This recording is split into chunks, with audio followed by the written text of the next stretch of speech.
Bar Blue. May powerful stain-away enzymes na malupit sa dumit mansya. At di masakit sa kamay. Isang labanan yan. Hello, pahinga! Hello, Pride Bar Blue. ACS. Ang galing-galing mo! Smart dishwashing paste ko.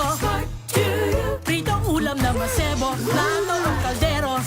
Tanggaling for everyday. Ganyan, pag smart ang dishwashing paste, may double tanggaling formula. Tanggal ang sebo, tanggal ang bakterya. Pahit para walang bahid, linis fantastic sa metal at plastic. Number 1 ko to! Tanggaling-galing mo! Smart dishwashing paste. ACS. May nagbago. May arte. May budget. Akala nyo lang yon. So solid. White Rose Papaya. Wow, White Rose. White Rose Papaya. Wow, White Rose. White Rose Papaya. May glow up with White Rose Papaya. White Rose Papaya. May puti power times 2 kasi may papaya at niacinamide. May shea butter and tea tree oil pa. Kutis sulit ang glow up. Glow up with White Rose Papaya. White Rose Papaya. Kutis sulit ang glow up. ACS. Tinesting, sinuri, siniyasan. Ang resulta? Super effective ang Shield sa pagpatay ng bakterya at virus. Shield Antibacterial Soap. Believe ang mga eksperto sa Philippine Nurses Association. At si Mami. Tiwala ako sa Shield. Shield Antibacterial Soap. Napatunayang mabisa. Ang mga nurse, tiwala. ACS. Oh, so good. Pomeo sa tanghon. So bagay sa bawat celebration. So easy, so dummy. Pomeo sa tanghon. Komea Sotanghon. So good. Sotanghon. Kalalala Falcon. Kalalala Falcon. Ang bango ng sampayan. Tara na magsayawan. Calefacton, amoy nakaka-joyful! Hi, my name is Mayor Francis Israel Macabenta. I'm from San Diego. I'm an advanced clinician in neuro and spine surgery. As an advanced clinician, you have to make sure that you coordinate everything. Our goal is to have an optimal surgery outcome for the patient. Having MX3 in my life, taking it, knowing that this is in my body, it gives me a lot of confidence. MX3, dito ako believe. Mahalagang paalala, ang MX3 capsule ay hindi gamot at hindi dapat gamitin panggamot sa anumang uri ng sakit. Kalalala Falcon. Kalalala Falcon. Ang bango ng sampayan. Tara na magsayawan. Calefacton, amoy nakaka-joyful!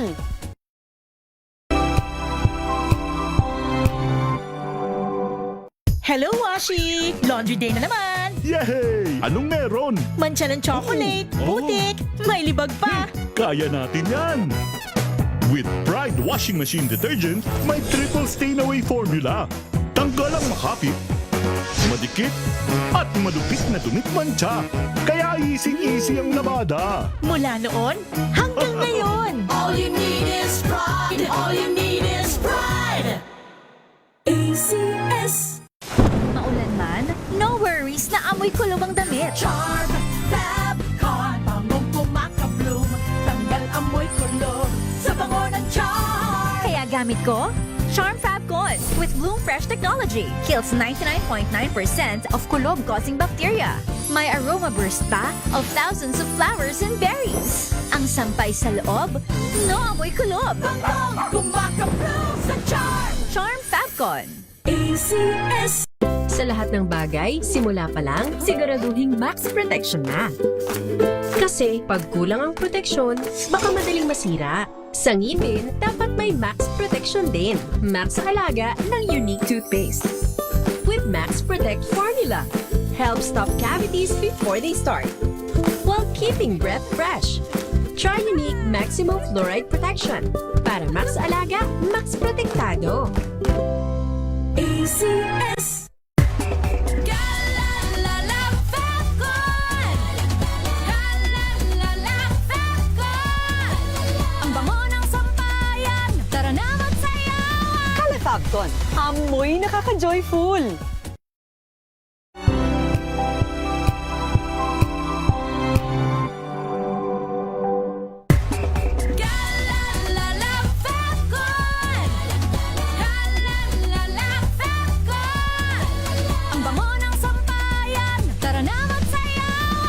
Fabcon. Amoy nakaka-joyful!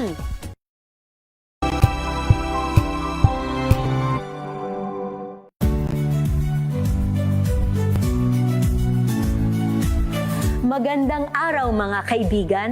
Ito po ang inyong balerina ng bayan, si Lisa Makuha Elizalde, na nag-aanyaya sa inyong samahan kami at ang aming mga espesyal na panauhin para sa kalahating oras ng masayang kwentuhan sa aming programang Art to Art, kung saan ang usapang sining at kultura ay para sa lahat.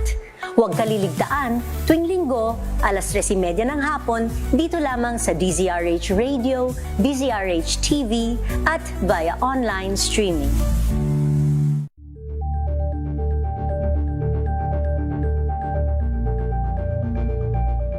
Curious ka ba sa maraming bagay? Kami na ang bahala dyan. Aalamin, tutuklasin at bibigyang linaw namin ang mga katanungang bumabagabag sa inyong isipan sa programa kung saan ang bawat sagot ay galing lamang sa mga eksperto. Ang Expert's Opinion tuwing linggo alas 3 ng hapon dito lang sa DZRH TV. Better News. Una sa Pilipinas, una sa Pilipinas. NBS, Trending and Battle Show. Nakahandang sa ating balitan mga kaibigan sa Rapido Hataw. Public Service Hour. Siyempre pa, una sa Pilipinas. Una Ayan sa... ang kabuhanan din pala tuntunan ng break time. Sabay niyo na po ang mga balita at talakayan sa Balansyado. Maraming DZRH, member, kapisanan ng mga broadcaster ng Pilipinas. Pilipinas, 10 minuto na, makalipas ang alas 5 ng hapon. Dahil ang pamamahayag kailangan laging patas. Ang pagtalakay ng bawat issue dapat laging parehas. Narito na ang balitaan at talakayang hihimay sa punot dulo ng mga issue. Bawat panig ilalahad sa publiko. Programang DZRH Balansyado. Narito na ang mga balansyado sa pagbabalita at komentaryo sina Henry Uri at Karen Oyong. Balansyadong Balita. Balansyado. Pilipinas, sa araw ng Biyernes, ika-14 na sa buwan ng Agosto taong 2026 sa ulo ng mga balansyadong balita. Halaga ng diesel at gasolina namumurong tumaas na naman sa susunod na linggo. 12 pesos per liter na fuel discount sa mga pampublikong sasakyan epektibo na bukas, August 15. Dami ng mga naapektuhan ng habagat at tropical cyclone Maymay at Luis sumampa na sa 4 na milyong katao. Alternative arrangements ng pasok sa mga opisina ng gobyerno at eskwelahan ipinag-utos ng Malacanang sa harap ng epekto ng habagat. Pangulong Bongbong Marcos handang mag-endorso ng kandidato sa 2028 presidential race sa tamang panahon. Malaking steel manufacturing facility sa Davao City ni-raid. Anak ng alkalde sa isang bayan sa Iloilo na pabilang naman sa most wanted list ng FBI. Balansyado. Magandang hapon Pilipinas. Bago sa detalye ng mga balita, alamin muna natin kung magtatagal ba ang pag-ulang ito at malalakas pa ba magiging pag-ulan sa mga susunod na araw. Si Dan Villamil ng Pag-asa. Dan, magandang hapon. Magandang hapon po at sa ating mga taga-subaybay sa DZRH. Saan pa rin natin yung mga malalakas na pag-ulan na dala ng habagat sa malaking bahagi ng Hilaga at Gitnang Luzon, including Metro Manila, as well as Calabarzon, Mimaropa, maging sa Western Visayas. Sa ating mga kababayan, sa mga lugar na ito, especially sa Western Provinces ng Luzon, patuloy po tayong mag-monitor ng mga heavy rainfall warning issuances sa ating lokalidad dahil makaranas pa rin tayo ng mga malalakas at tuloy-tuloy na pag-ulan sa mga susunod na araw. Kaya maghanda rin po tayo at maging alerto sa mga banta ng pagbaha at pagguho ng lupa. Sa nalalabing bahagi ng ating bansa, sa Central and Eastern Visayas at buong Mindanao, ngayong hapon hanggang mamayang gabi may chance pa rin tayo ng mga biglaan at pangapanandali ang pag-ulan na dulot ng localized thunderstorms. Saan may red warning ng rainfall? Sa ngayon po, wala pa naman po nakataas na as of yung latest po nating issuance ng heavy rainfall warning ng 5 p.m.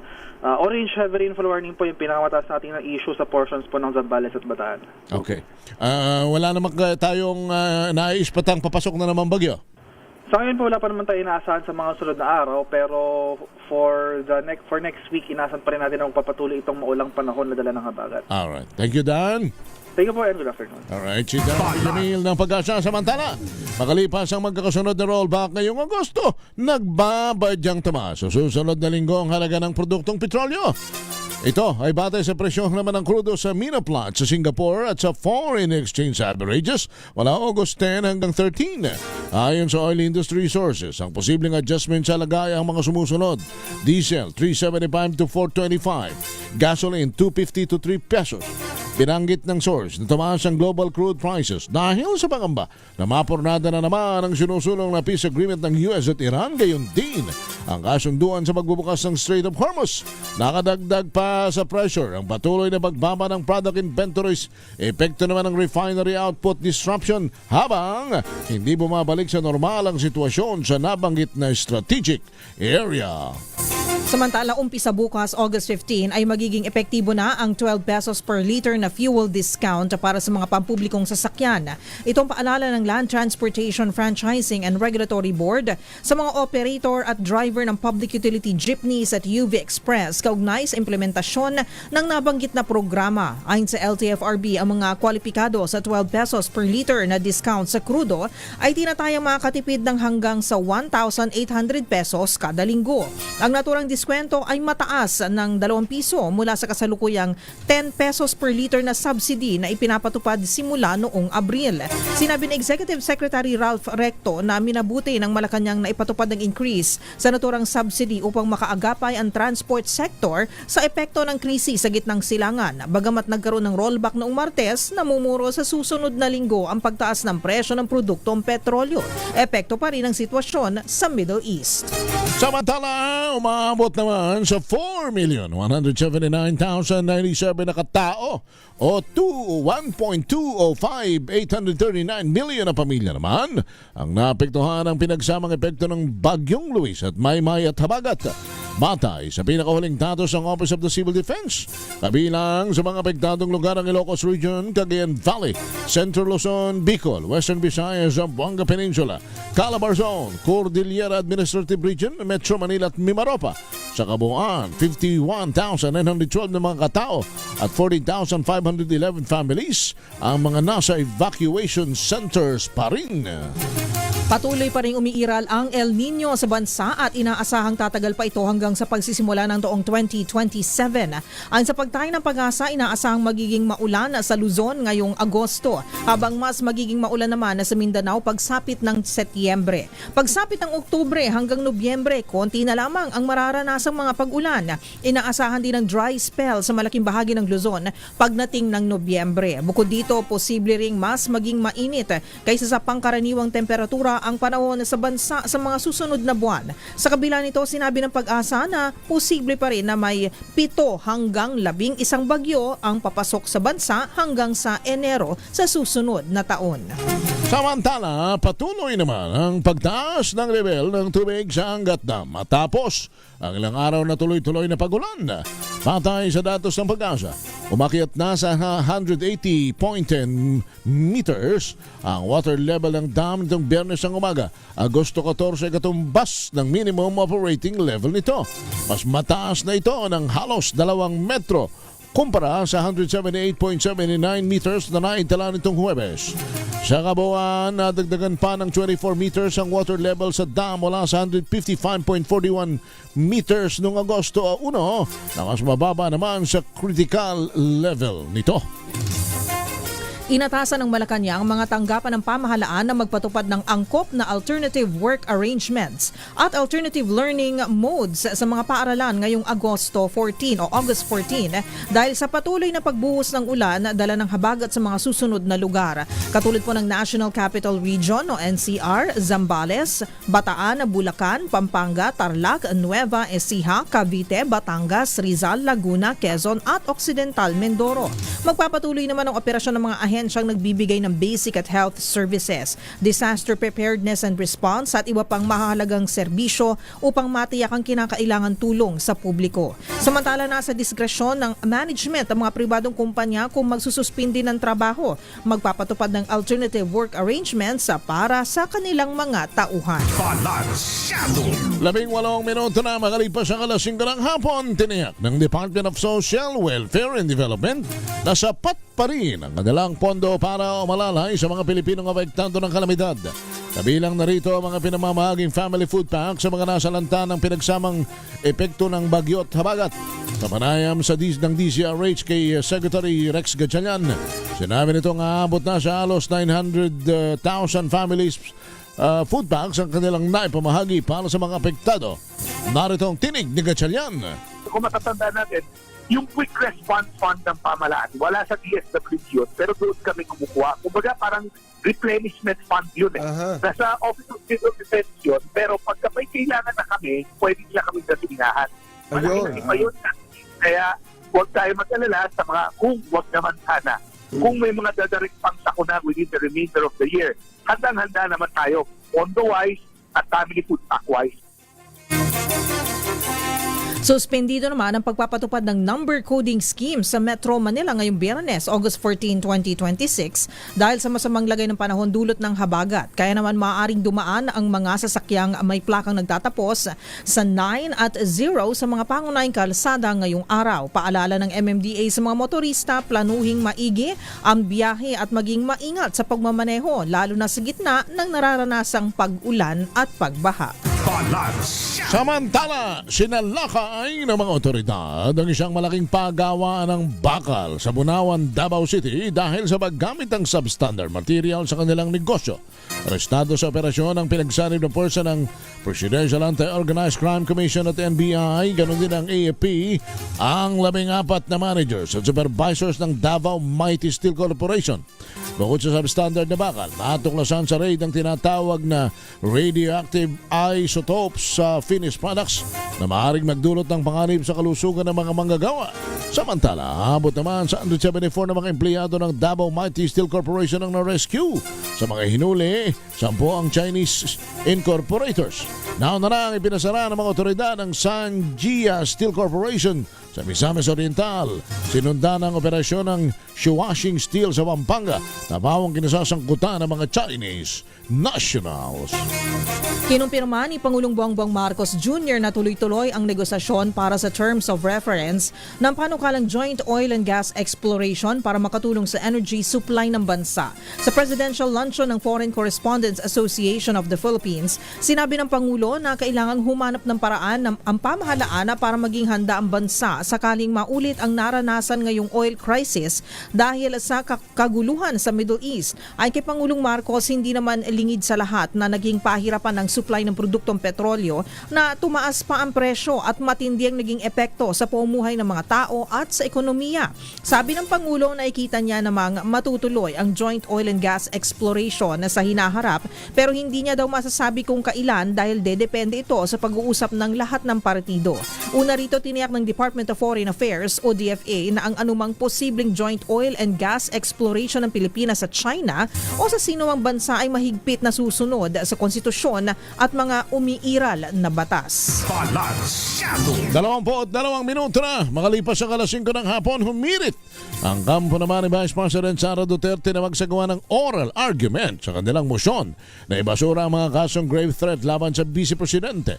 Sa manifestasyong inihain ng kanyang abogadong si Attorney Paul Lim, binagyang din ito na kailangan ng oral arguments dahil sa malaking implikasyon ng paglilitis sa isang nakaupong Vice Presidente.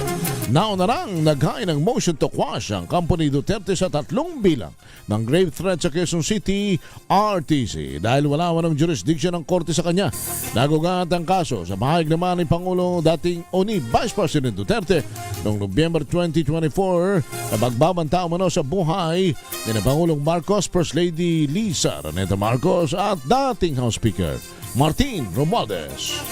Napasama sa most wanted list ng Federal Bureau of Investigation o FBI ng Amerika ang Pinoy na si Ray Grabato II kaugnay ng $650 million na investment scam. Si Grabato II ay anak ng kasalukuyang alkalde ng Mina, Iloilo City na si Ray Grabado. Sa isang anunsyo online, nagpatong na ng $150,000 na pabuyang FBI sa kung sino man ang makapagsasabi sa kinaroroonan ni Grabato II. Una nang inireklamo ang ngayon most wanted noong 2022 nang sampahan ng kaso ng US Securities and Exchange Commission o SEC matapos lokohin ang mga investor sa kanilang kumpanya. Kasabay ng pagputok ng balita noong 2022 ay bumalik na umano ng Pilipinas si Grabato II at huling nakita ng publiko noong 2023 sa Iloilo. Hindi nabatid kung nasaan ngayon ang suspect at wala pang inilalabas na pahayag ang kanyang pamilya. 23 minuto na makalipas ang alas 5 ng hapon, handa si Pangulong Ferdinand Marcos Jr. na mag-endorso ng kandidato sa 2028 presidential elections. Gayunman, binagyang din ng presidente na masyadong maaga pa para gawin ang naturang hakbang. Sabi ni PBBM, ang kanyang magiging manok sa presidential derby ay ang best candidate na ipagpapatuloy ang kanyang nasimulang laban sa korupsyon. Sa kasalukuyan, si Vice President Sara Duterte pa lamang ang nagkumpirma ng kanyang pagtakbo sa pagkapangulo sa 2028. Kinundinan ng Department of Labor and Employment ang inilabas na preliminary injunction ng Pasig Regional Trial Court Branch 152 na muling pumipigil sa 85 pesos na wage hike sa Metro Manila. Sa pahayag ni DOLE Secretary Francis Tolentino, hindi lang umano pumipigil sa dagdag sahod na desisyon ng hukuman, kundi tila inaalis din ito ang pagkain sa hapag ng mahigit 1 milyong manggagawa at ng kanilang mga pamilya. Tiniyak naman ng kalihim na gagamitin ng DOLE ang lahat ng legal na paraan upang labanan at maipawalang bisa ang injunction at ipagtanggol ang karapatan ng mga manggagawa. Inuulan ng katanungan na marahil hindi lamang ako, baka ang aking partner din tungkol doon sa barangay at SK election, sapagkat sabi ng mga nakaupo, ano ba ito? Kami ba'y mangangampanya na ba kami? Titigil na ba kami sa pagkaway at pagkamay? Kami ba'y babalik na sa dati naming tunay na karakter? Hindi naman. Yun ang iba naman ito. Talaga naman kuwan. Puro naman at sincere naman. May mga ilan siguro talagang kuwan. Napipilitan lamang dahil kailangan magpakitang gilas uli. Alamin nga natin sapagkat may mga nababasat na may move sa Senate at saka sa House na huwag na nga ipagpatuloy mo ng election ng barangay at SK election at hihingit din tayo ng ilang mga komento sa nangyayari pong impeachment and of course dito sa mga kasong kinakaharap ng Vice President. Si Attorney Romy Macalintal, isang election law expert, nasa linya natin. Attorney, magandang hapon si Henry at si Karen. Hello po, Attorney. Magandang hapon sa inyo, Henry and Karen, at sa inyong mga tagapanood, tagapakinig. Paabala lang kami sa inyong makisig at may gininto ang tinig sapagkat teka muna, ano ho ba ito? Pwede ba uling i-postpone yung eleksyon ng barangay? Yan ang talaga namang sinasabi ko na pinagsasamantalahan na naman tayo ng mga mambabatas na ito, yung mga nag-i-sponsor niyan, na parang pinalalabas na mga taong bayan ay kayang-kaya nilang tanggalan ng karapatang makaboto. Ilang beses na silang pinagsabihan ng ating Korte Suprema na yung pag-postpone ng halalan ay hindi dapat na ginagawa yan kapag ay nakatakda na. Sapagkat kung wala namang sapat na kadahilanan, ay hindi naman yan dapat na pinopostpone. Kaya yung sinasabi na magpo-postpone na naman, yan ay labag na sa ating saligang batas. Na maging ang chairman ng COMELEC sa kanyang testimonya nung isang araw sa mababang kapulungan, ay nagpahiwatig na rin na haharap sa malaking pagtuligsa sa Korte Suprema ang nasabing balaki ng House at ng Senado na ipagpaliban ang November 2 barangay elections. Although meron ho namang sinasabi na kung matutuloy ito sa 2028 na, ay magiging fixed term na 5 years yung mga uupo. Oo, pero hindi naman yun ang sinasabi lang noon, kundi may kasamang postponement. At doon nga sa decision ng ating Korte Suprema, noong isang kaso dyan, Macalintal versus COMELEC, kapag kaganyang may postponement, ay dapat na may mabigat na kadahilanan. Ay wala namang sinasabing dahilan kung bakit ipopospone, no, ha? At wala namang government interest involved. Walang yung pamahalaan natin, wala namang interest dyan. At yun naman yung nakatakdaan. At saka isa pa, Henry and Karen, 8 billion na ang nagastos ng COMELEC. Ganun na lang ba? Ipababayaan na lang ba nitong mga mambabatas na ito nag-i-sponsor niya na mawala yung ating 8 billion na para bang inaanod na lang ng baha ang pera natin? Na parang walang patumangga sila sa pagbabaliwala sa pera ng bayan. 8 billion na nagastos dyan pagkatapos babaliwalain lamang nila. Opo. Attorney Mac, ang mga nabanggit nyo kailangan merong mabigat na rason sa kumbaga postpone ng eleksyon, ano? Ang nababalitaan natin kasi ang mga bills po na final, separately naman po ito, ang sinasite po nila economic and domestic crisis dahil nga po sa ongoing conflict in the Middle East. Ito po ba ay sapat? O could you give us more concrete examples kung ano yung mga maaring ma-consider para sa postponement ng isang eleksyon, Attorney Mac? Ay, halimbawa, nagkaroon talaga ng malawakang terrorism problem tayo. Nagkaroon talaga ng malawakang pagbaha. No, yung talagang malamalakang kalamidad sa ating bansa. Yan, mga ganyan ang dahilan yan, ano? At kung talagang walang pera talaga ang bansa natin, hindi naman nawawala ng pera ang bayan natin. Katunayan na taon-taon, ninanakawan tayo ng ilang mga mambabatas. Aray mo. Aray mo. Okay yun na. Wala yung pera, ano? Opo. Kaya, walang dahilan ano? Kundi yun ay political gimmick lamang ng mga mambabatas na nag-i-sponsor niyan. Kaya nga nung magkaroon kami ng oral argument tungkol sa postponement yan sa Korte Suprema, nung tinanong ako ng ating mga maestrado kung ano ang dahilan at lagi nagpo-postpone itong mga mambabatas, sabi ko kasi po yan ay political propaganda. Political propaganda yan ng mga senador at saka ng mga kongresista nag-i-sponsor niyan. Na kapag malapit ang halalan, ay lagi sila nagpo-postpone para maging maayos ang tingin sa kanila ng mga barangay captains ito, ng mga barangay kagawad, at binabaliwala ang karapatan ng taong bayan na sila mismo mamili ng kanilang mga kandidato o leader ng kanilang mga barangay. Na nangyayari dahil sa holdover, parang ina-appoint na lamang ang mga barangay officials na yan ng ating mga mambabatas. Opo. So, Attorney Mac, siguro follow-up ko na lang din po sa nabanggit ninyo, yung mga rason. Pero kasi naalala ko si Chairman Garcia, na interview din po natin siya dito sa ating himpilan. Tinanong ko din po yung mga rason kung ano yung pwede na makonsider. Yung nabanggit nga po na natural disasters pa nga po, hindi naman po maaring maging rason pa yon na kung hindi buong bansa ang apektado, di ba po? So sabi niyo po ang keyword niyo po ay malawakan at buong bansa ay dapat. Oo. So hindi naman po pwedeng buong bansa ay sabay-sabay binaha, sabay-sabay nilindol. Karen, katunayan noong nagkaroon tayo ng COVID, sa buong bansa yan, buong yes, katulad po niya. Nagkaroon tayo ng 2022 elections, national and local elections pa yan. Natuloy yan. Bakit hindi na matutuloy itong barangay elections na ito?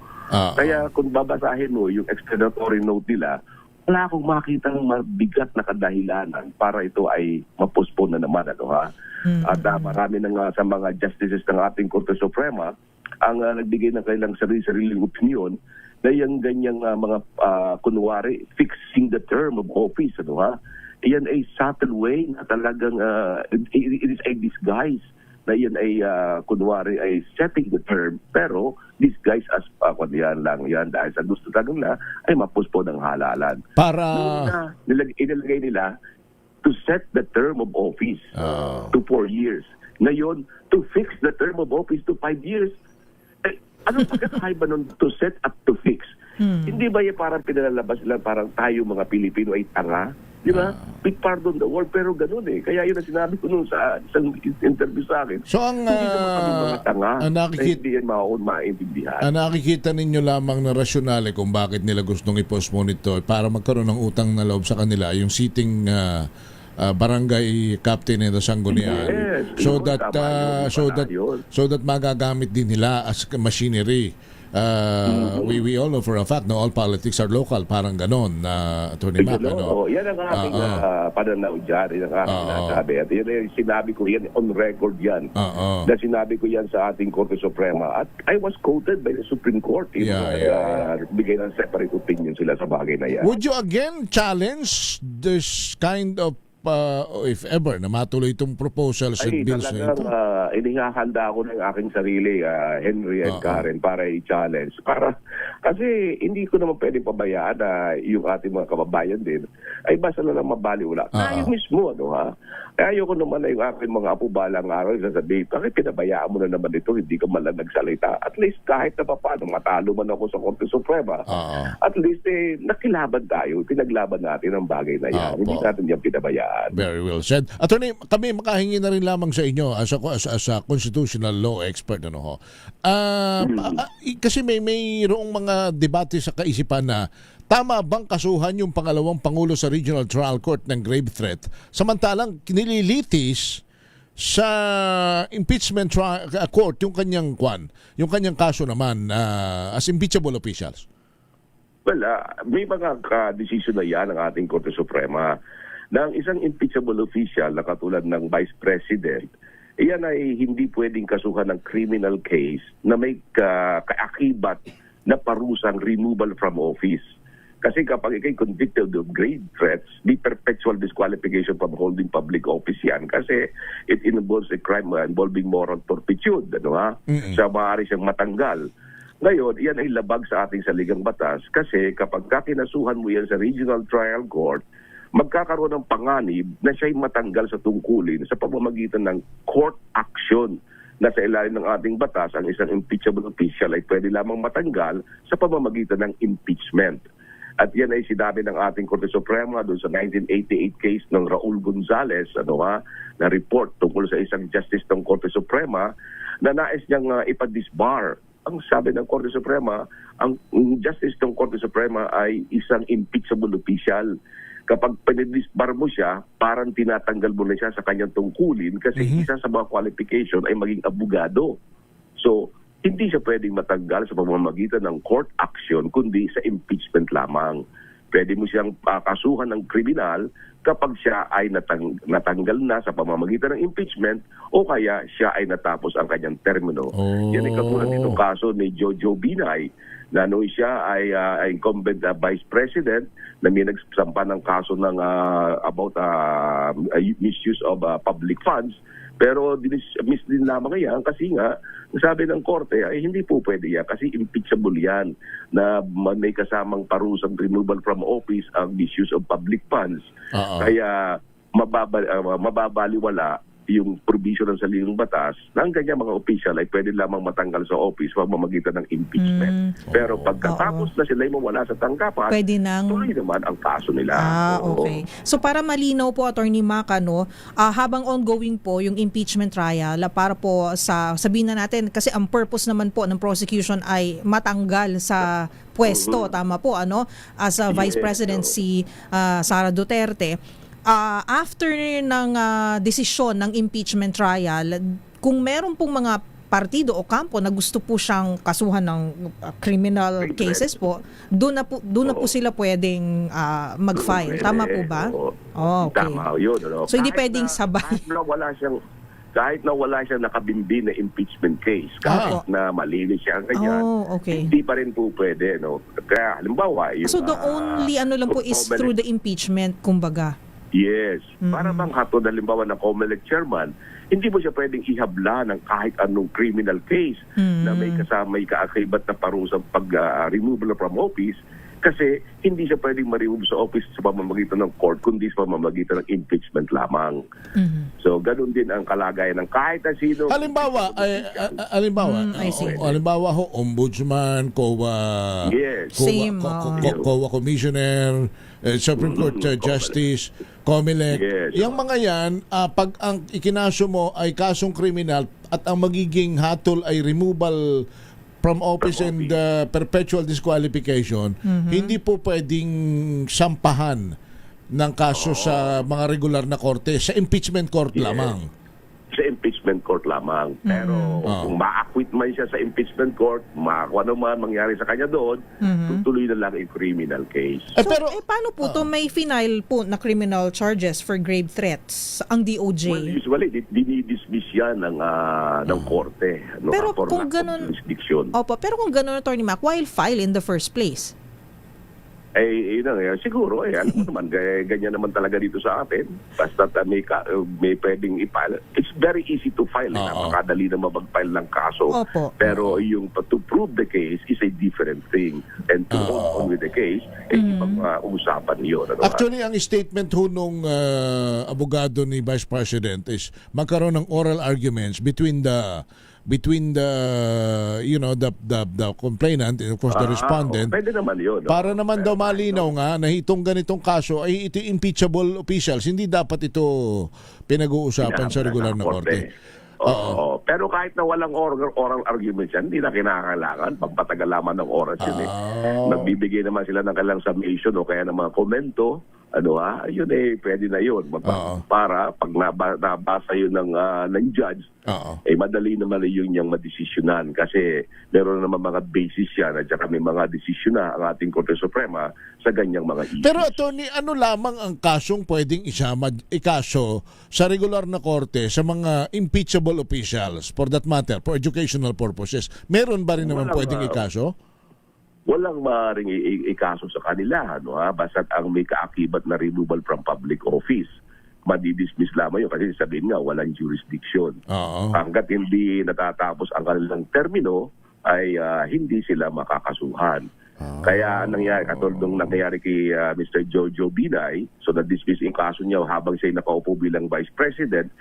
Pero nung hindi na siya Vice President, sinampahan siya ng kaso. Yung pala yun, ano? So parang may immunity from suit if you're an impeachable official. Yes. Katulad ng Pangulo, immunity from suit. Pero yung immunity from suit, yan naman ay tradition lamang, Henry and Karen. Wala naman yan sa saligang batas natin. Kahit balik na rin natin sa ligang batas, hindi nakalagay dyan na mayroong immunity from suit ang President o sino man. Kundi yan ay naging tradisyon sapagkat ang isang Pangulo ay kung yan ay pwedeng maihabla, ay aabutin na ng katakot-takot na kaso, wala na siya magagawa. Hindi na siya makapagtrabaho. Hindi na makakapagtrabaho yung mga yan. Tama naman po. May sense. Iniiwas nila yun. Pero kaya nga dinadala yan sa isang impeachment court para doon sila alitis. Okay. So siguro po napag-usapan na natin yung impeachment trial. Ano po ba ang inyong assessment so far? Day 15 po nung Wednesday, tama po ba?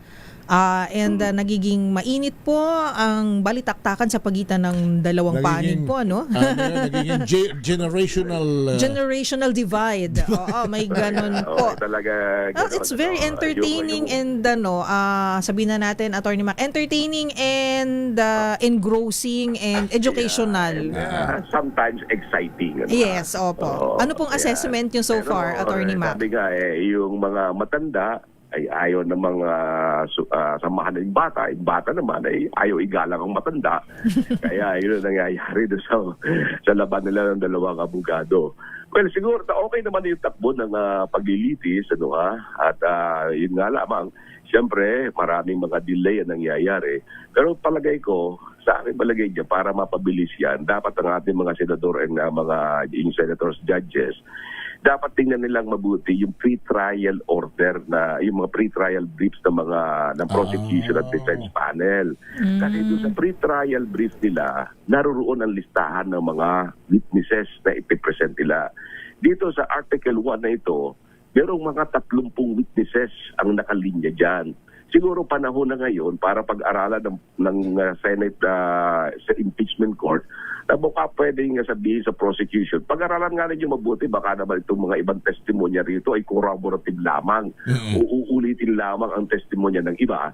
Baka pwedeng mag-stipulate lang kayo na yan huwag na nyo ipipresenta. Kasi tinitingnan ko yung listahan ng mga witnesses. Ang iba doon ay parang uulitin lamang yung ibang mga ite-testify o palalakisin lamang yung testimony pero parehong facts din lamang ang may establish. So, Attorney, pwede bang yung presiding judge na mismo ang magsabi doon sa both parties? Pwede naman sabihin kung kayo ay may mga testigo na parang duplication and corroborative lamang ang karamihan, subukan na ninyong itighten na lang para mabilis tayo. Attorney, nung Article 4 na yun, is a grave threats and inciting to sedition, marami doon na mga ilang witnesses din ang tinanggal nila ng prosecution. Dahil sa mauulit lamang. Katulad dito sa Article 1 na ito, yung sa pero mo, meron silang gustong tawagan na witness na si Mary Grace Piatos. Alam naman nilang wala yun doon, di ba? Sinasabi lang, Elias lang, bakit isasabi mo pang pangalan yun doon? So, hindi na, para sa akin, yun yung mga ganun. Pero, sasabihin mo, wala na yan. Attorney Mac, itong naririnig nila ay panig pa lang ito ng prosecution. Oo, panig pa lang ng prosecution yan. Ang mangyayari pagkatapos ng prosecution, tama ho ba, yung depensa naman ang magpipresenta ng kanilang mga dokumento o ebidensya at saka testigo? Yes, so matapos yung Article 1 to 4, magpipresenta na ng ebidensya ang depensa. Halimbawa, sa grave threats and inciting to sedition, magpipresenta sila ng kanilang mga witnesses. Hindi yan impeachable kasi ganito yan. Kasi ang nangyari dyan, kung bakit nasabi ni Sarah yan ay ganito. Pagkatapos doon sa mga what do you call this, yung mga acknowledgement receipts, pipresenta sila ng ebidensya o testimonya na yung mga acknowledgement receipts na yan ay ino-honor naman yan. At ay kaso yan ni Sarah ay hindi pa tapos. Ay sa nakikita ninyo sa tinatakbo, hanggang kailan kaya ho ito tatagal? Ay siguro kung mga 5 buwan pa yan. Naku po. Andyan pa tayo. No? Ganun katagal, no? Pero Attorney Ma, kung hindi po siya televised, just thinking. Just thinking out loud. Kung hindi po televised ang impeachment, matatapos po kaya agad yan? Baka mas madali nang matapos. Kaya siguro yung mga objection, huwag na masyadong mag-away dahil sa naman ay wala naman masyadong rules na sinusunod. Hindi naman yan strictly na yung mga rules of court ay sinusunod yan. Mga misleading, mga leading, mga gano'n. Pati yung sa Facebook account. Katulad ng Facebook account to si Mr. Ligutan. Sa akin wala naman. Siya ay nag-post noon para ipaliwanag na wala nga namang yung misleading questions is not allowed. Kasi malapit na ang bar examinations. Baka may isang kukuha ng bar examination, narinig niya, paano ko natanong yun?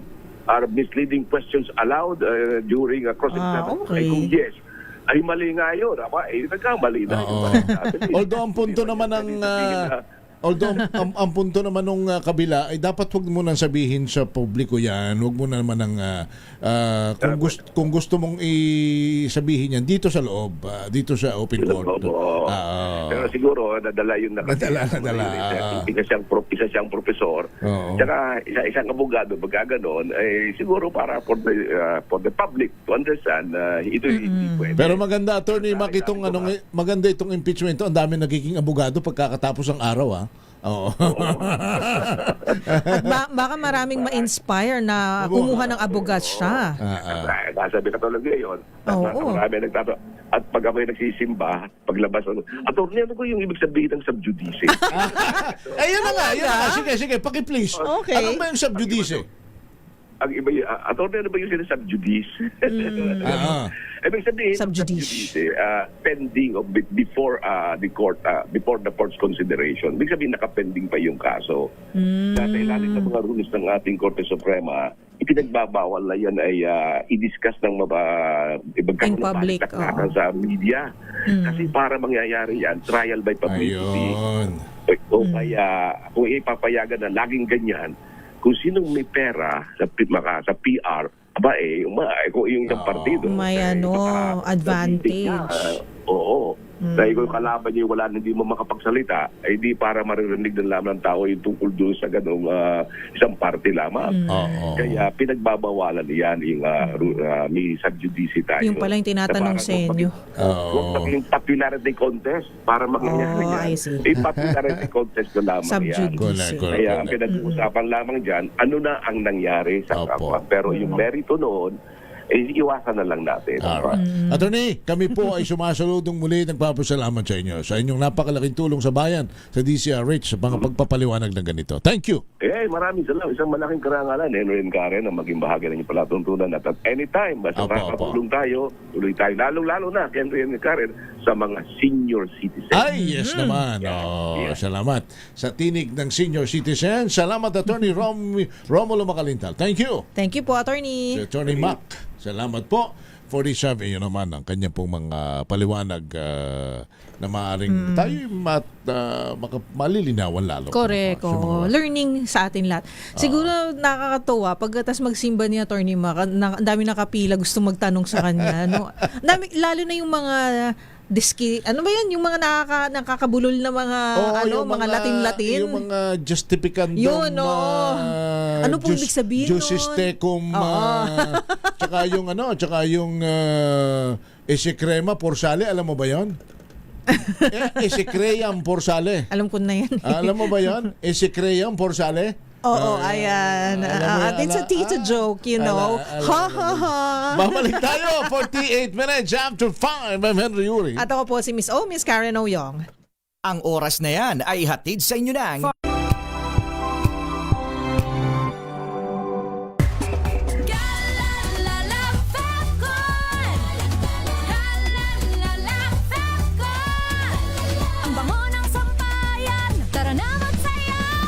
Fabcon. Amoy nakaka-joyful. Ang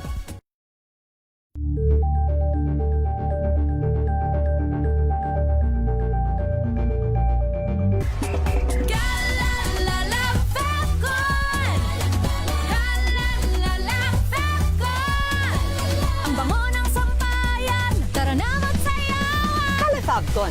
Amoy nakaka-joyful. Fabcon. Amoy nakaka-joyful.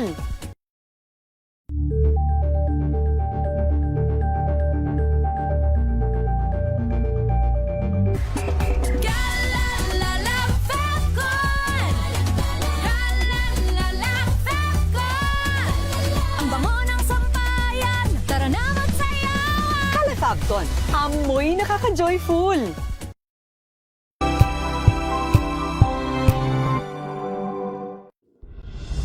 Tuloy-tuloy ang pagtulong, tuloy-tuloy ang pagseserbisyo at tuloy-tuloy ang balitaan kasama si May Binauhan sa Operation Tulong mula Lunes hanggang Biyernes.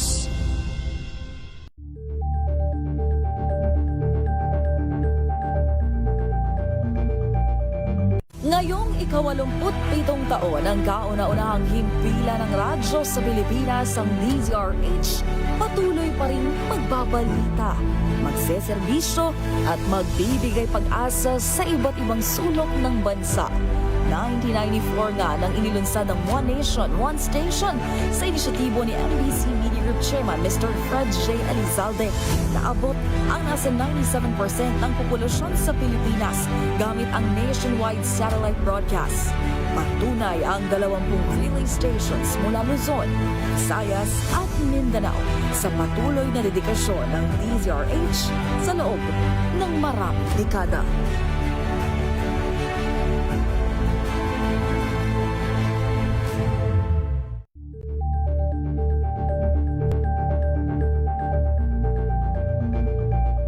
If I get impeached, then that is my end. Tumutok sa pinaka-importanteng paglilitis ng impeachment court ngayong taon. The Impeachment Trial of Vice President Sara Duterte at DZRH Special Coverage.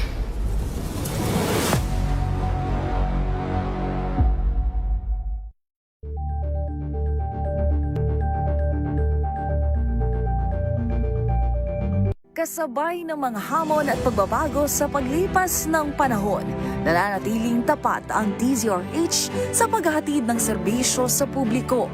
Mas pinalawak ang pagpapaabot ng balita at impormasyon, hindi lang sa radyo, kasama na rin ang telebisyon, live streaming at social media para ihatid ang mga kwentong makabuluhan at napapanahon saan ka man naroroon. Mula noon hanggang ngayon, mananatiling kaagapay mo ang DZRH, naninindigan sa paghahatid ng katotohanan at sa paglaban sa patuloy na pagkalat ng disinformasyon at sa pagyakap sa makabagong teknolohiya at sa patuloy na pagsulat ng kasaysayan, mananatiling kasama mo ang DZRH saan ka man sa mundo. Angel po si Angelo Palmona sa giiwan sa inyo na isang magandang umaga. Maraming salamat. Life goes on! Nine, good morning, Lakay! Good morning, Sister Ann. At good morning. Magandang mainit na umaga. Angel po si Angelo Palmona sa giiwan sa inyo na isang magandang umaga. Maraming salamat. Pilipinas, una sa Pilipino. Abangan this Saturday. Hi, this is Kyla Miel and you're watching Scene Zone. Growing up, I used to compete with my ate sa vocal solo pop. Sinabi ni Ross, he is a rapper. He said na, don't wait for the opportunity to come. Submitting a demo that's AI, I don't like it. Of course, yung movie ni David Licauco and Barbie Forteza po na That Kind of Love. May nakikita pa rin akong comments na, napanood ko yung movie kaya napakinggan ko yung song. Bawat hakbang ko na magtayo, gilagang bitbit, naging bitbit ako'y uusyo. Alas 12 ng tanghali, dito lang sa DZRH TV.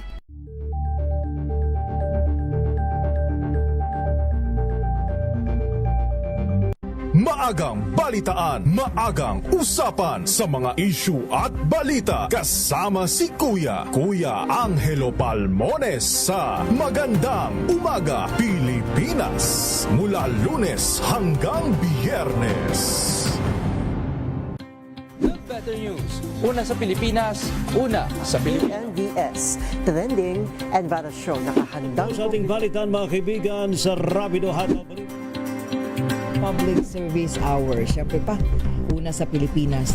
Una Ayan sa... ang kabuhanan din pala tuntunan ng break time. Sabay niyo na po ang mga balita at talakayan sa Balansyado. Maraming salamat. Mga balitang gigising sa inyong umaga. Mga balitang kailangan mong malaman. Mapapakinggan sa ACS Balita sa 2x2. Kasama sina Anthony Taberna at Jerry Baha.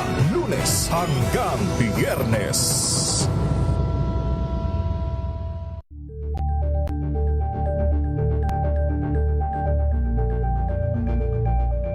Alamin ang mga maiinit na isyung pambayan, mga balitang kailangan mong malaman, usapin sa pamahalaan, politika, ekonomiya at kabuhayan. Ito ang mga dapat mong malaman, pakialaman at pag-uusapan dahil kayo ang tinig ng mamamayan dito sa Damdaming Bayan. Live sa DZRH Radio, DZRH TV at DZRH Digital. Kasama sina Lakay, Deo Macalma at Elaine Apit. Araw-araw, Lunes hanggang Biyernes. Damdaming Bayan.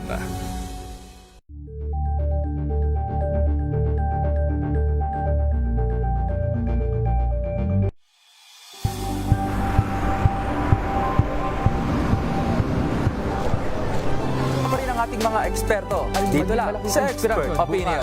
Ito ang The Better News. TNVS, trending and isang kwento, iba't ibang anggulo. Dito sa Point. Bawat pananagutan ating tatalakayin dito sa Hoy. Bawal yan. Filipino, dito lang sa DZRH. Match sa mga entertainment and lifestyle. Ito ang MBC TV Network News. Una sa Pilipinas, una sa Pilipino.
ang gantingan para sa kalikasan. Ang itinanghal bilang Best AM Radio Program Host ay si Cesar Chavez para sa special on Saturday ng DZRH.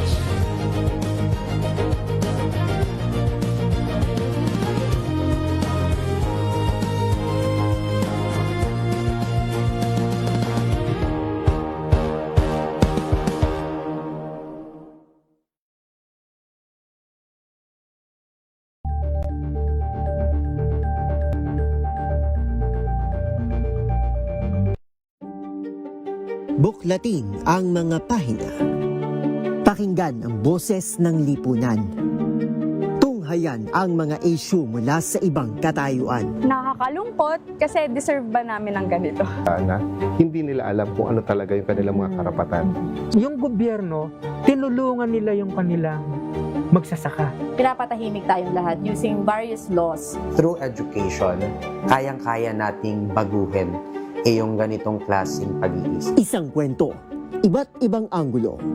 Dito, sa Point of View. Angel po si Angelo Palmones nag-iiwan sa inyo na isang magandang umaga. Maraming salamat. Life goes on! Nine, good morning, Lakay! Good morning, Sister Elle. At good morning. Magandang mainit na umaga. Angel po si Angelo Palmones nag-iiwan sa inyo na isang magandang umaga. Maraming Sa salamat. Pilipinas, una sa Pilipino. Nagsimula sa pangarap hanggang sa maabot ang tagumpay. Iba't ibang kwento, iba't ibang mukha ng atletang Pilipino. Mas pinatindi, mas pinalakas, at mas pinaaksyon sa Match Point tuwing Sabado, 12:30 ng tanghali sa DZRH TV.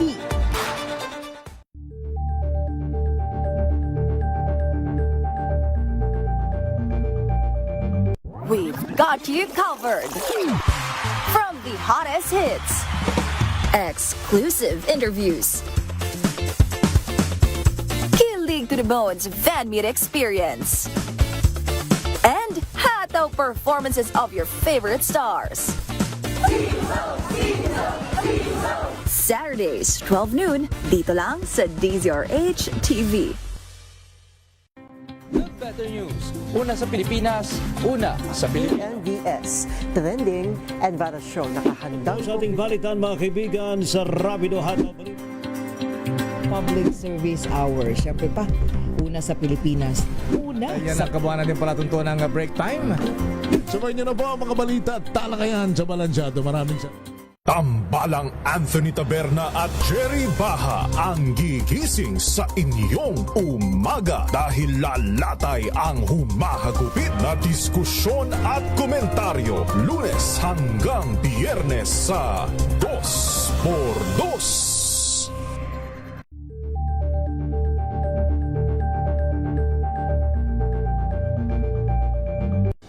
Ng naitalang 17 individual na ang kanilang naaresto. Metro Manila Development Authority o MMDA ang No Contact Apprehension Policy o NCAP sa Metro Manila. Sa ang ilang mga dokumento ay peke. Hindi rin legal ang employment na ipinangako sa kanila. Sa mata ng batas, mananagot ang sangkot at may sala. Dahil sa bawat paglabag, may karampatang parusa. Alamin ang mga pananagutan sa likod ng mga bawal. Dito sa Hoy! Bawal yan, tuwing Sabado, alas 11:30 ng umaga. Dito lang sa DZRH TV. Hello, Washi! Laundry day na naman! Yay! Anong meron? Mancha ng chocolate, putik, may libag pa! Kaya natin yan! With Pride Washing Machine Detergent, may triple stain-away formula. Tanggalang makapit, madikit, at malupit na tumitmantsa. Kaya easy-easy ang labada. Mula noon hanggang ngayon! All you need is pride! All you need is pride! ACS. Tanggaling-galing mo! Smart dishwashing paste ko! Pritong ulam na masebo, plato o kaldero. Tanggaling for everyday. Ganyan pag Smart ang dishwashing paste. May double tanggaling formula. Tanggal ang sebo, tanggal ang bakterya. Pahit para walang bahid, linis fantastic sa metal at plastic na Barracuda. Tanggaling-galing mo, Smart Dishwashing Paste. ACS. Wow, ang saya. Isang barangay na labada, puro mancha pa. Goodbye, pahinga. Mommy, isang laba lang yan sa Pride Bar Blue. May powerful stain-away enzymes na malupit sa dumit mancha. At di masakit sa kamay. Isang laba lang yan. Hello, pahinga. Hello, Pride Bar Blue. ACS. Tinesting, sinuri, siniyasan. Ang resulta? Super effective ang Shield sa pagpatay ng bakterya at virus. Shield Antibacterial Soap. Believe ang mga eksperto sa Philippine Nurses Association. At si Mami. Tiwala ako sa Shield. Shield Antibacterial Soap. Napatunayang mabisa. Ang mga nurse, tiwala. ACS. May arte? May budget? Akala nyo lang yon. So solid. White Rose Papaya, wow, white rose. White Rose Papaya, wow, white rose. White Rose Papaya. May glow up with White Rose Papaya. White Rose Papaya. May puti power times 2 kasi may papaya at niacinamide. May shea butter and tea tree oil pa. Kutis sulit ang glow up. Glow up with White Rose Papaya. White Rose Papaya. Kutis sulit ang glow up. ACS. Champion na milyonaryo pa.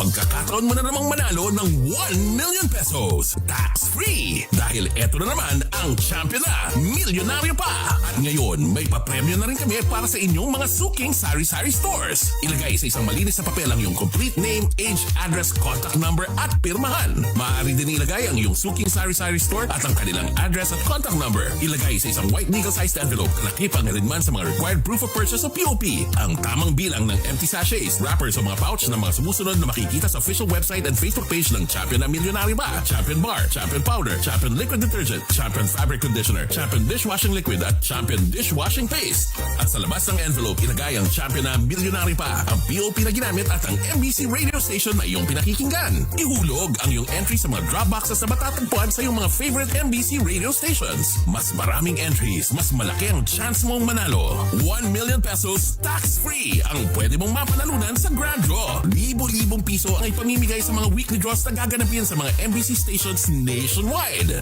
At may pa-champion gift box pa para sa iyong suking sari-sari stores. Champion na milyonaryo pa. Brought to you by Champion. Walang gimmick, tapat po sa inyo. God has helped us really develop that attitude of gratitude because we have so much to be thankful for being here in Canada. So we are here with MX3. I get to be so active in sports, but also doing this line of work.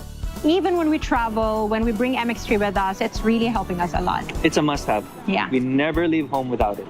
MX3 is our supplement of choice. Dito kami bilib. Mahalagang paalala, ang MX3 capsule ay hindi gamot at hindi dapat gamiting panggamot sa anumang uri ng sakit.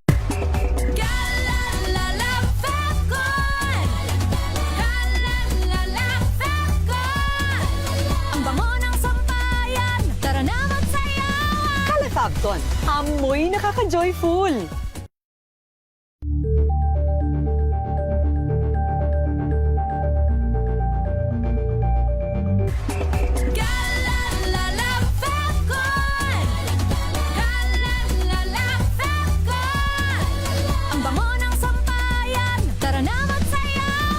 Calefabcon, amoy nakaka-joyful.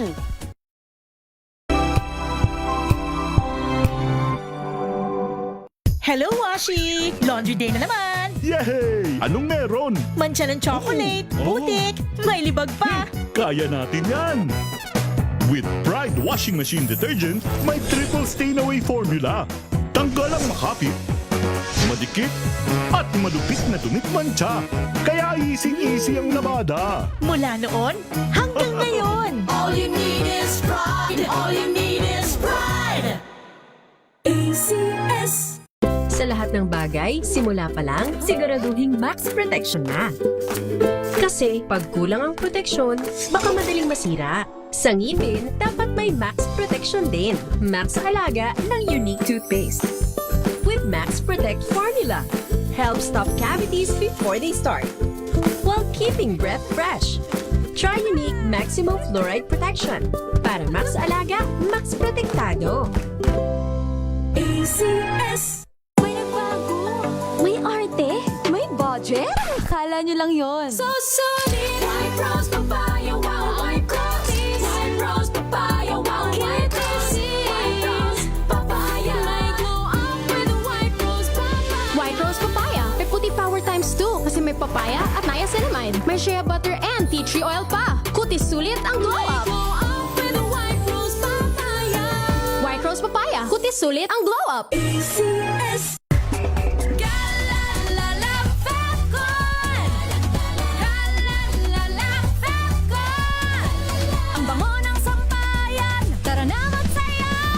Fabcon, amoy nakaka-joyful!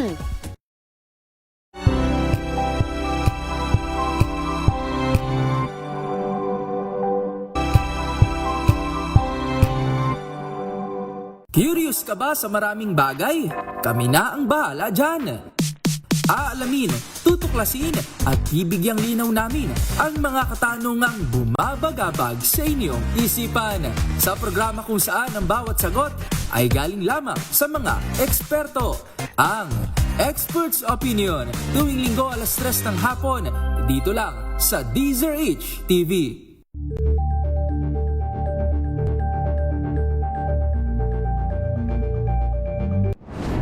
Kung good vibes ang hanap mo, dito ka na sa sigurado! Mula sa mga istoryang nagbibigay ng inspirasyon hanggang sa mga kwentong may dalang solusyon. Mga balitang pampagaan, pakiramdam at papaganda ng araw. Hindi lang ba sa good news, kundi the better news. Mula Lunes hanggang Biyernes, 1:00 ng tanghali sa DZRH TV. Samantala, meron muna ho tayong balita mula sa Land Bank sapagkat pinarangalan ng Land Bank of the Philippines sa mga natatanging kliyente at institutional partners para sa mga nagtagumpay sa 2026 Gawad Tanyag bilang bahagi po ng selebrasyon ng ika-63 anibersaryo po ng Land Bank. Kinilala sa seremonya ang mahalagang papel ng mga magsasaka, mangingisda, kooperatiba, mga nasa sektor po ng MSMEs, korporasyon, countryside financial at microfinance institution para sa pag-unlad ng komunidad. Bukod po kay Land Bank President at CEO Lynette Ortiz. Oy, Ma'am Lynette, kumusta po kayo? Panauhing pandangal din sa 2026 Gawad Tanyag Awards in Labor Secretary Francis Tolentino, National Treasurer Sharon Almanza at iba pang key development partners. Sa kanyang talumpati, sinabi po ni Ortiz na mananatiling buhay ang commitment ng Land Bank na maging People's Bank para sa pagsisilbi nito sa bayan, lalo na mga nasa larangan po ng agrikultura. Samantala, kabilang po sa tumanggap ng parangal bilang ulirang magsasaka ay si Diodani Cara at ulirang mangingisda naman ay si Teodolo Liego. Nangon na naman sa Gawad Kaagapay category sina Jonathan Yakas, gayon din ho ang Sagittarian Agricultural Philippines Incorporated, ACT Corporation, Performance Builders and Developers Corporation at Ayala Land Incorporated. Balansyado! Sa atin ho naman mga report, Malacanang binigyang diin na walang pinipili ang papanagutin sa batas. Arit number 14, Let Narciso Let. Iginiit ng Malacanang na walang sino mang opisyal ng gobyerno ang maaaring ma-exempt sa pananagutan kung may nalabag na batas o umabuso sa kapangyarihan. Reaksyon ito ni Palace Press Officer Claire Castro sa manifestation ng kampo ni Vice President Sara Duterte na binibigyang diin ng umanimalawakang epekto ng pagsasampa ng kasong kriminal laban sa isang nakaupong vice-presidente. Ayon kay Castro, maaaring ma-impeach ang sinumang impeachable official basta't may valid grounds at hindi nakabatay ang kaso sa mga gawa-gawang ebidensya o bayarang testigo. Sinabi rin ni Castro na tila panibagong banta lamang ang naturang pahayag at kapareho raw ng naratibong paulit-ulit ng ginagamit ng kampo ng vice-presidente. Hinimok pa nito si VP Sara na wakasan na ang ganitong uri ng kultura. Sa inihaing manifestation, nagpahayag ng pangamba ang depensa na kung papayagang kasuhan at litisin ng isang nakaupong vice-presidente ay maaari itong maging basihan para kasuhan din ang iba pang mga impeachable officer ng bansa tulad ng ombudsman, mga miyembro ng Constitutional Commissions, mga mahistrado ng Korte Suprema at maging ang Pangulo. Ito si Let Narciso para sa DZRH, una sa Pilipinas, una sa Pilipino. Maraming salamat Miss Let Narciso. Samantala, mahigit 6 na milyong piso na halaga ng iligal na droga na samsam ng PDEA at Bureau of Customs sa Clark, Pampanga. RH23 Edwin Duque, ibalita mo yan Edwin. Go ahead Edwin. Mahigit 6 na Miss Karen. Go ahead Edwin. Go ahead Edwin. Go ahead Edwin. Go ahead Edwin. Oh, nag-e-echo. Edwin, go ahead. Edwin, go ahead. Edwin, go ahead. Nag-e-echo. Edwin. Babalikan natin si Edwin, partner. Si Noche na lang muna, oo. 144 PDLs nagtapos ng kurso sa loob ng Bilibid sa Muntinlupa City. RH27, Noche Kakas, ibalita mo yan, Noche.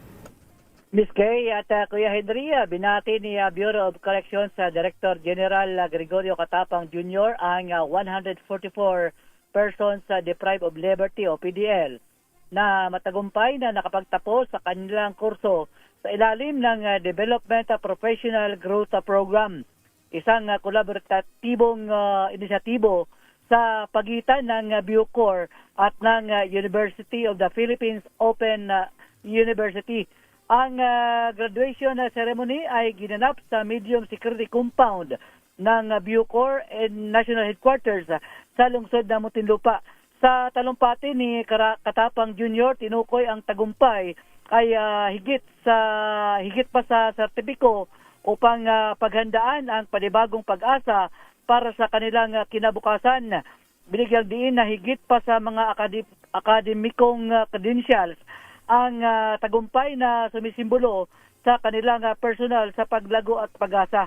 Kabilang sa mga kurso ang programming with scratch sa practical applications of permaculture, design ethics and principles, bridge English for functional literacy, at business concepts ideation and business plan. Dagdag pa ni Katapang, ang edukasyon ay gumaganap ng isang mahalagang papel sa pagkamit ng kanilang tunay na pagbabago. RH27, Noche Kakas, DZRH, una sa Pilipinas, una sa Pilipinas. Thank you, Noche. Balikan natin si Edwin Duque. Edwin. Henry, aabot sa higit sa 6 na bilyong piso halaga ng shabu ang nasa Bureau of Customs at Philippine Drug Enforcement Agency. Kabilang ang Clark Inter-Agency Task Force Agent of Illegal Drugs sa Clark, Pampanga kanina. Ito ang naturang at kontrabando sa water pressure equipment sa isang shipment mula naman sa United States.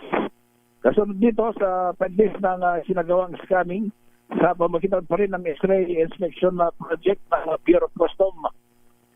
Patuloy naman ang verifikasyon ng dalawang ahensya.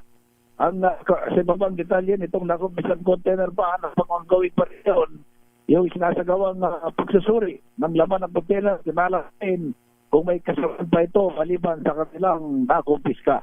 RH23 ang yung kinagulat sa DZRH, una sa Pilipinas, una sa Pilipino. Maraming salamat Edwin Duque. Samantala mag-asawa na dating alkalde ng Amulong, Cagayan, kulong sa kasong graft and corruption. RH25, Grace Ansano, ibalita mo yan Grace. Oh, wala pa. Oh, sige, balikan natin siya. Siyam na tripulante ng sumadsad na tugboat na iligtas sa Botolan, Zambales. RH37, Dani Kumilang, ibalita mo yan Dani.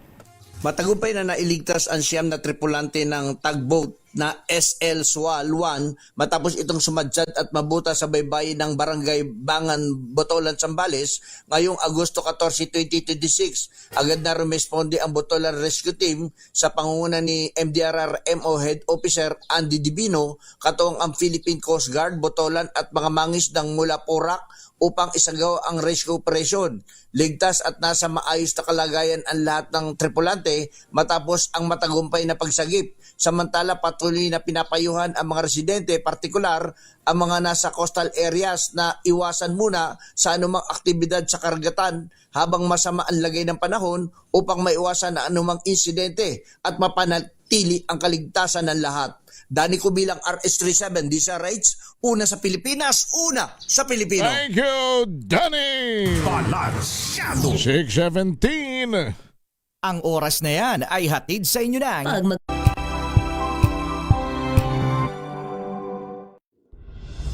Tuloy-tuloy ang pagtulong, tuloy-tuloy ang pagseserbisyo at tuloy-tuloy ang balitaan kasama si May Binauhan sa Operation Tulong mula Lunes hanggang Biyernes.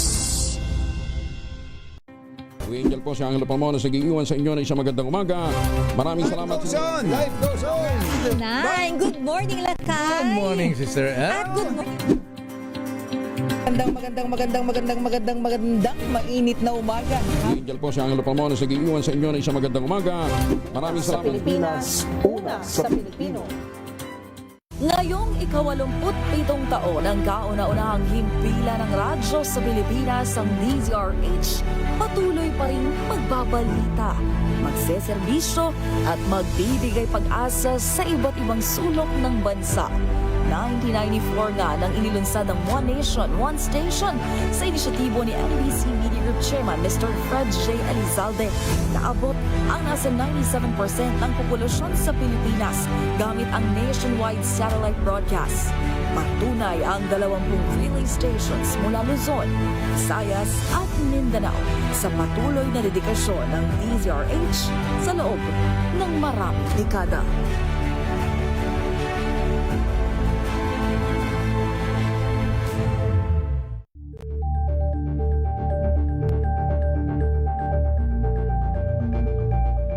If I get impeached, then that is my end. Tumutok sa pinaka-importanteng paglilitis ng impeachment court ngayong taon. The impeachment trial of Vice President Sara Duterte. A DZRH Special Coverage.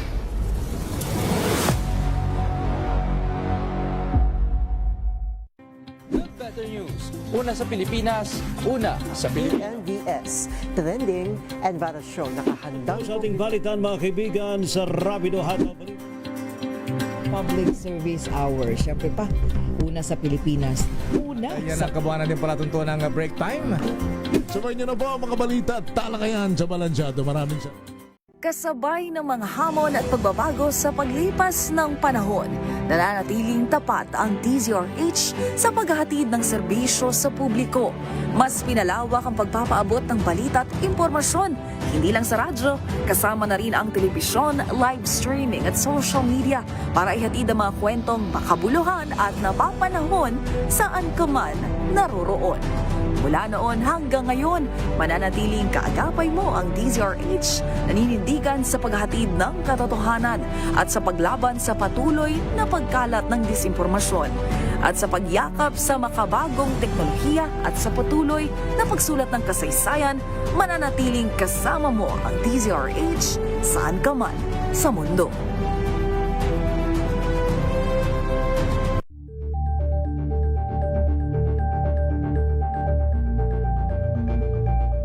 Abangan this Saturday. Hi, this is Kyla Miel and you're watching Scene Zone. Growing up, I used to compete with my ate sa vocal solo pop. Sinabi ni Ross, he is a rapper. He said na, don't wait for the opportunity to come. Submitting a demo that's AI, I don't like it. Of course, yung movie ni David Licauco and Barbie Forteza po na That Kind of Love. May nakikita pa rin akong comments na, napanood ko yung movie kaya napakinggan ko yung song.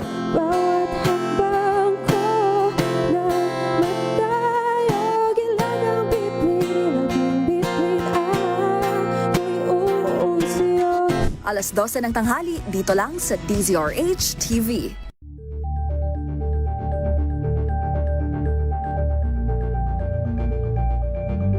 Maagang balitaan, maagang usapan sa mga issue at balita. Kasama si Kuya Angelo Palmones sa Magandang Umaga Pilipinas.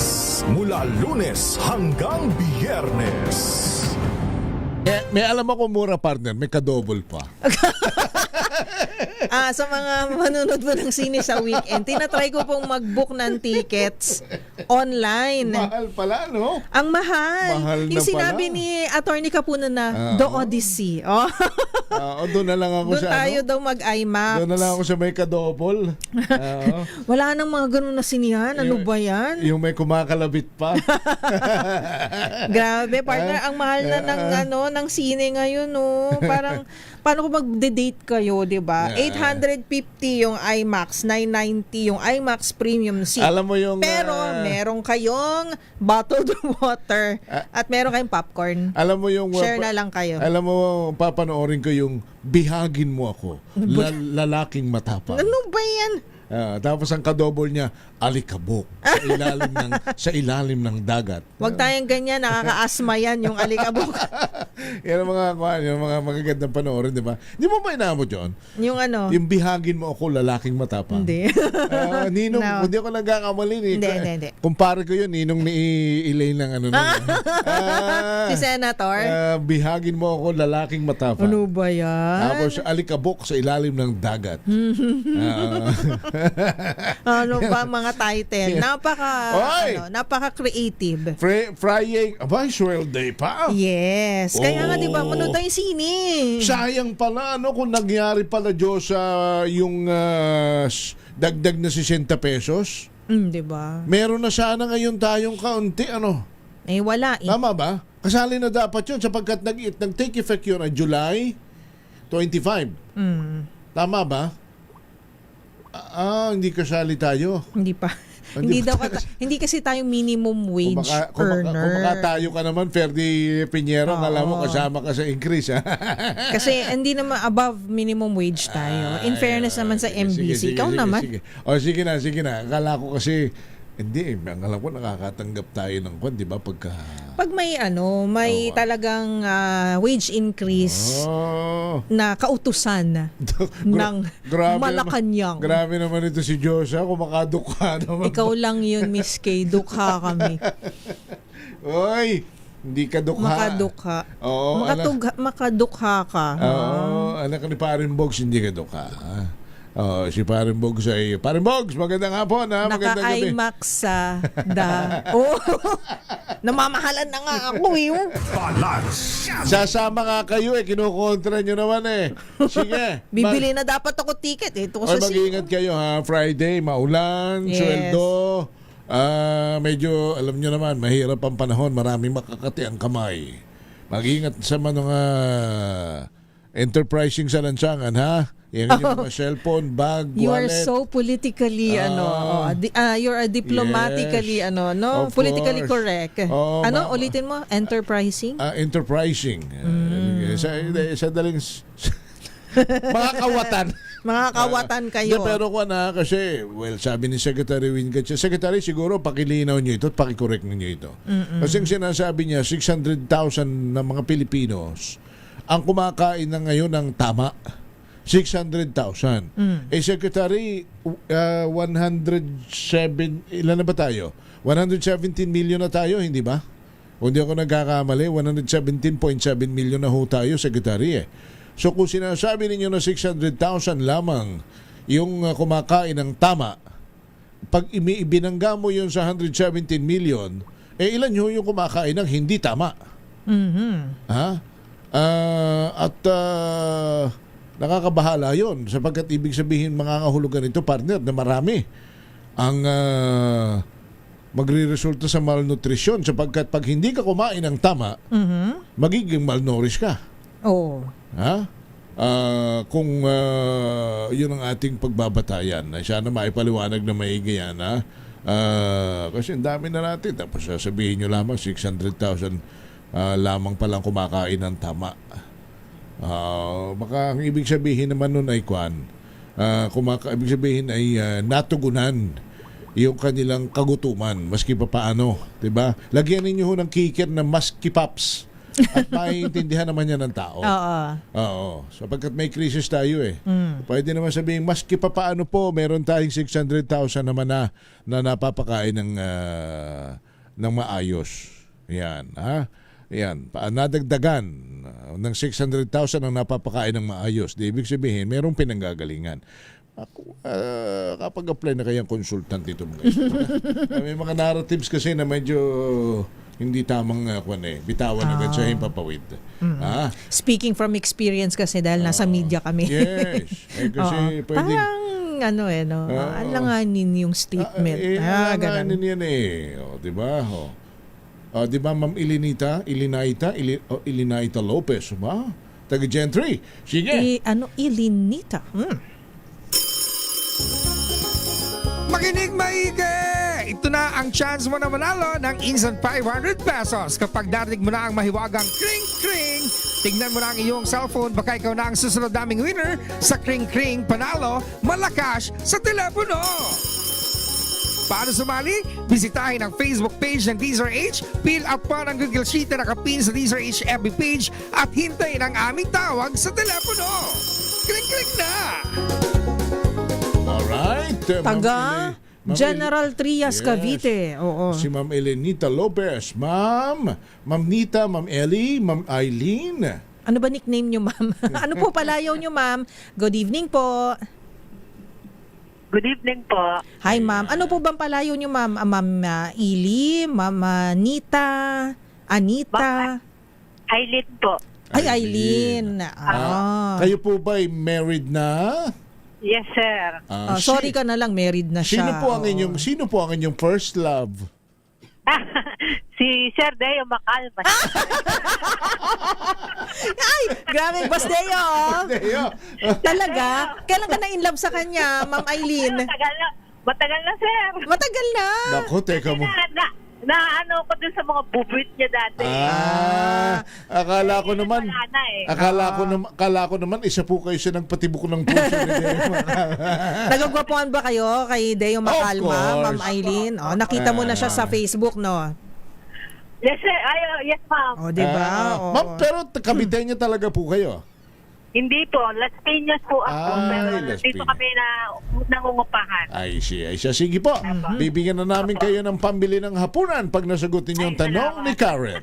Ito po, Ma'am Eileen, ano po ang istasyon ng radyong kauna-unaan sa Pilipinas at numero 1 sa mga taga General Trias sa Cavite, Ma'am Eileen? Siyempre, walang iba kundi DZRH. Ayun! Ano po ang English ng DZRH? Ayun na naman tayo. DZRH. Correct. Ay, Ma'am Eileen, bago ka ano bang message mo kay Deo Macalma? Kaya sa Deo, huwag kayo masyado magpataba kasi mataba na kayo eh. Mataba na kayo. I-clip mo. Ano? Tsaka ilahat nyo na yung yung chiching nyo, yung mga ganyan. Yung mga nasa kasi nabibitin po kayo sa kanyang bubwit. Ibubulgar na nila kay kung sino kanyang chiching. Sige po. Ay, ma'am, salamat ha. Thank you, Ma'am Eileen. Ma'am Eileen Lopez.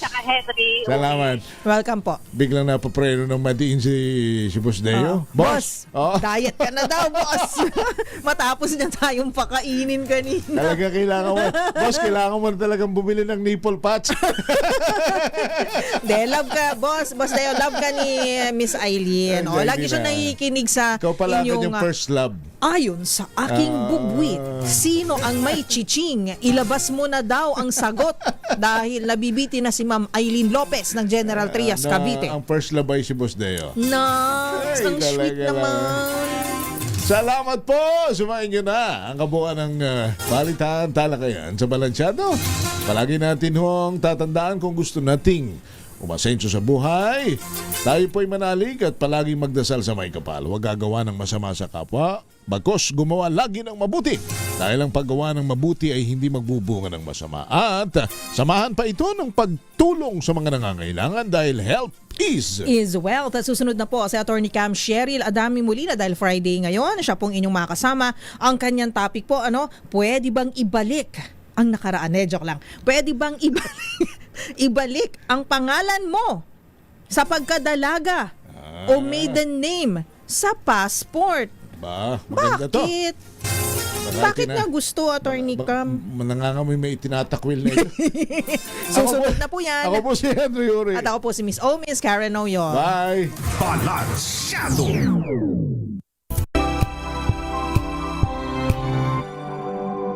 Champion na milyonaryo pa!